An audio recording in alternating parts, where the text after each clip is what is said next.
Hi guys! Welcome back to our channel. So for today's video, pupuntahan natin yung bagong private resort dito sa Dasmariñas, Cavite.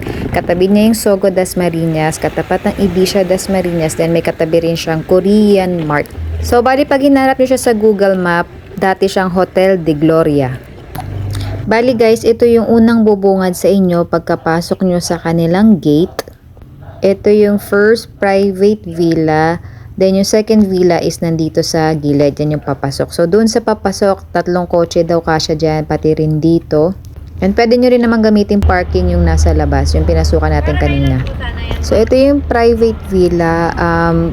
Meron siyang maliit na pool table. Then, malawak din yung kanilang area kung saan kayo kakain. Or yung tinatawag nilang common area. So, meron siyang tables and chairs, free of use. Free of use din ng refrigerator, ihawan. Yung video okay, nakalimutan kong itanong kung merong bang charge. Pero kapag nag-chat naman kayo sa kanilang FB page, ay agara naman sila magre-reply. So ito yung pinapakita ko sa inyo, yung buong place nitong Villa B.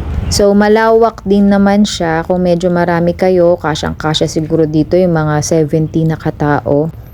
Pero syempre, may additional charge kapag more than kayo doon sa package na in-avail ninyo. So sila, may iba't iba silang package. May package A, B, at C. So sa package A, 1 fan room. Package B, 1 fan room plus 1 aircon room. Then package C, 1 fan room plus 2 aircon rooms. So guys, ito yung another view or another angle nung sa parking. So yung pool nila dito is 5 feet. Tapos yung mini kiddie pool is 3 feet to 4 feet. Ayan, may mga palaruan din sila para sa mga 3 years old and below.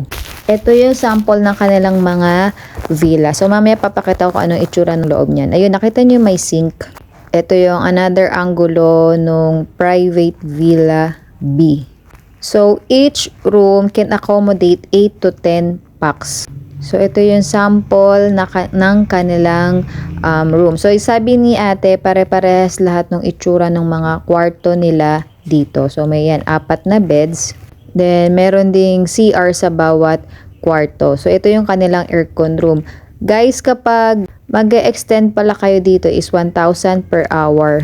Pero it will depend sa availability kasi baka mamaya merong mag-rent na kasunod ninyo. So, ito yung Villa A, nandito yung bilyaran. So, paunahan lang sa magbubook para kung gusto nyo may billiard table. So, kailangan mauna kayo mabook tong Villa A. So, ito yung Villa A na pool. Parehas lang din doon sa Villa B. Para sa complete package nito, nilagay ko yung picture nung kanilang rates. So, ito yung sample ng kanilang kusina. So, thank you everyone for watching. God bless us all. Bye!